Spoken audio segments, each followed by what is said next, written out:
us today. I'd like you to receive with a warm round of applause the mighty James Bible, NAACP. All right.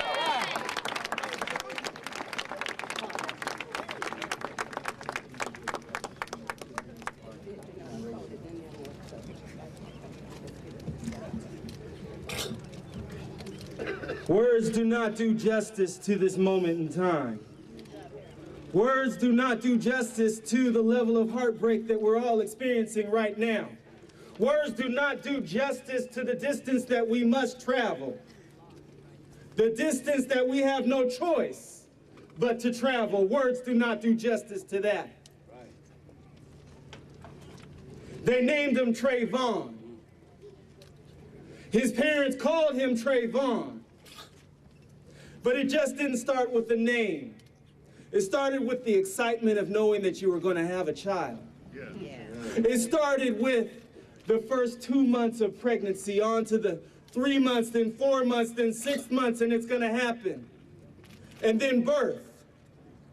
And I've been told by my friend, one of my closest friends in the world, is when your child is born, it's like your heart is released out into the world with feet.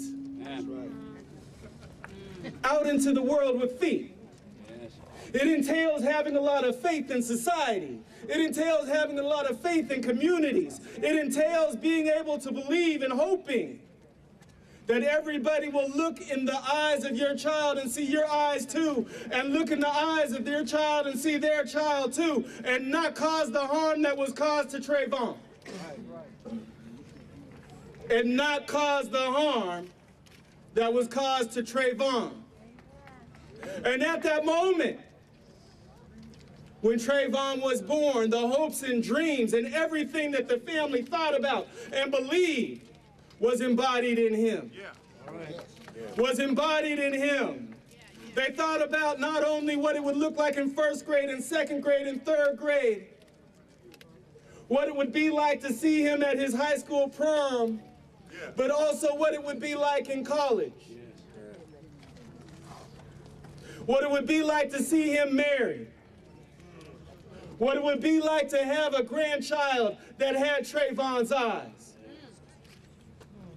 Words do not do justice to what was stolen from humanity. Words do not do justice to what was taken on that day. Black History Month. Black History Month. That's when this happened. During the time when we note Emmett Till and others, and the struggle of the civil rights movement, and the struggle of those that worked every day in slavery and segregation, and those that achieved tremendous triumphs, we now have something more to talk about. A horrific moment in time when racism reared its absolute ugly head and took a young black soul.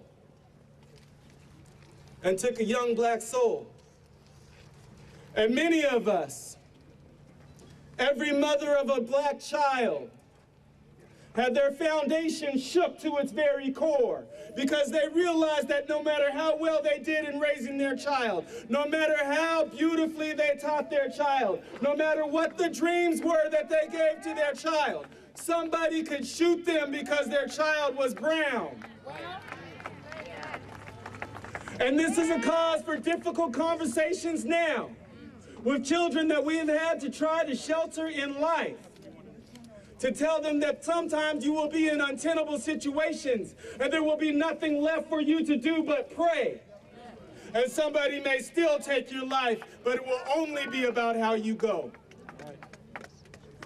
And when we heard that 911 call, and in the background we heard Trayvon's voice screaming, "Help! Help! Help! Help! Help! Help! Help! Help! Help!" We start to realize we have to acknowledge that the help he was calling for was for all of us, because he was headed to a different place. We know he's in a stronger place now, but the question will be, what will we do from here? Where will we go from here? How will we move from here? How will we help from here? His parents named him Trayvon. It's a beautiful name. What does Trayvon mean now? Trayvon means at every turn, young brothers and sisters, you do the best you can in school. Trayvon means in every turn, we do the best we can to assure that our children are never in harm's way like this again. Trayvon means we will never, ever, ever back down when it comes to protecting our children. Trayvon means that we'll stand up against any level of violence, wherever it may be. Trayvon also means that we have to recognize the pain that is sometimes caused by our own hands. Olajuwon Brown. Some of you remember that name.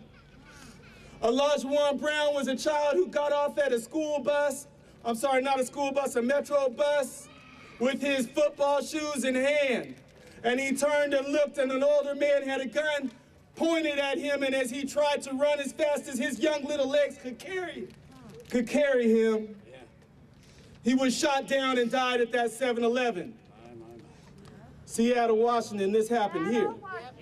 Seattle, Washington, this happened here. Right here. And as that perpetrator of that crime was sentenced to plus 45 years just this past week, all that he could say is, I thought that he was somebody else. Now that's race profiling too.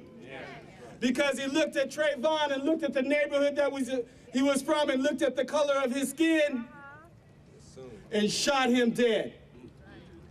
Please remember Olajuwon Brown. Please also remember that the afflictions of Florida do not just stay in Florida, they're also in Seattle, Washington, in King County, in the state of Washington, and we must stand here. We must stand here. Desmond Jackson. Remember these names. Remember these names. Robert Thomas. Remember these names. John T. Williams. Remember these names. And one of the Precious Reed, my friend Precious. Remember that name. We remember those names. We know we must make a stand, and we also have to acknowledge that that self-defense law in Florida, it's not just in Florida, it's in the state of Washington. We call it something different. We say there's no duty to retreat. They say stand your ground. Same thing. Its application is exactly the same too. Its application is exactly the same. If you are a white person who shoots and kills a black person in the state of Washington, you can argue self-defense. You can say that that wallet in his hand, I thought it was a gun. You will not face trial. The dynamic is not the same. The dynamic is not the same for people of color.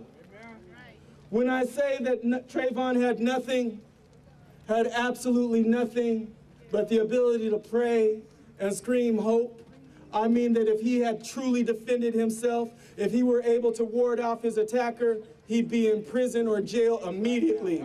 He would be in prison or jail immediately. And it would not matter that his attacker had a gun and that he was trying to fend him off. What would matter is that his skin was black and he was wearing a hoodie. That justice is a blind goddess is a fact to which we blacks are wise. Her bandages hide to festering sores that once, perhaps, were eyes. Langston Hughes, 1920s.